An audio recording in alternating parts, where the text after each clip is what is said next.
fund new items in the budget that were not in the program funds. So that is something that I think the former budget secretary, for some reason, did not explain to you. Because they were saying, including Father Bernas, that if you spend money on an item that is not in the budget or appropriated for, you violate the Constitution.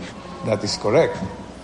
But the unprogrammed fund is also approved by the Congress. The only difference between a program and unprogrammed fund is the program fund already has funding from revenues projected and from borrowings anticipated. The unprogrammed fund will still have to depend on the ability of government to raise more revenues beyond their original target. For example, if BIR was expected to collect 1 trillion pesos, if BIR manages to collect 1 trillion and 200 billion pesos, then may sobra siyang 200 billion. So, you can then use the 200 billion on the projects that are lined up in the unprogrammed fund, which are not in the program funds. You know? No, this is totally different from that.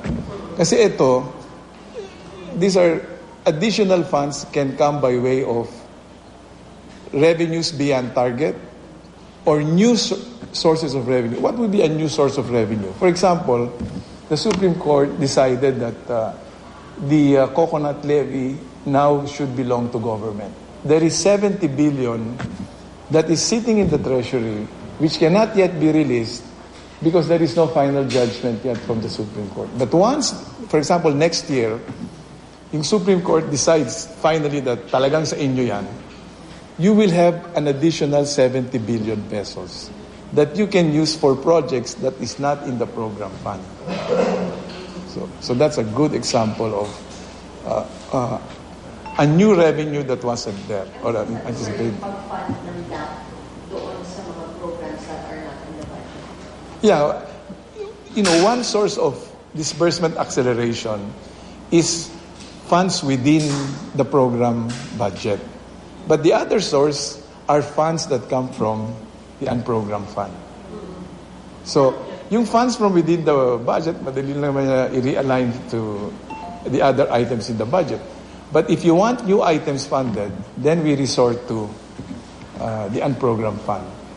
And you have a standby appropriation approved by Congress. Kaya for example, this year, the program collection of GOCC dividends was 5 billion. We collected something like 23. So may sobrang 18 billion. You can now use that to fund items which are not in the program fund, in the budget, as we know it,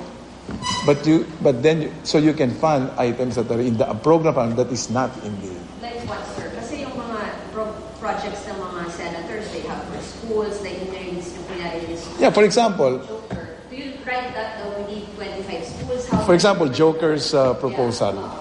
He wants classrooms built. Dun sa budget, mayroong budget may item ang DepEd for classroom construction.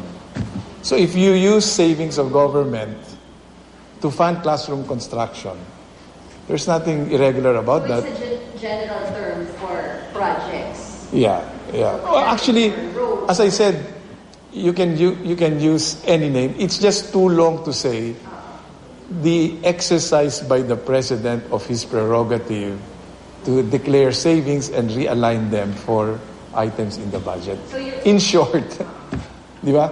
And more, we don't need to accelerate spending anymore because we have, this year pa lang, it's 80% of DPWH projects have been bidded out and awarded in the first semester. Kaya ang bulusok ng ekonomiya, tuloy-tuloy. So, it is in fact, wala nang malaking, in 2011, the DAP, especially since we slowed down in 2011 to 3.6% of GDP, we needed to accelerate spending. And then we continued. So we put together about 82 billion pesos worth of DAP. In 2012, bumaba siya sa about 54 billion. This year, it's very small. What is the percentage of the funds in 2011 that went to the legislators' projects? About 6%. What is the percentage? Yan po ang press briefing ni Budget and Management Secretary Butch Abad.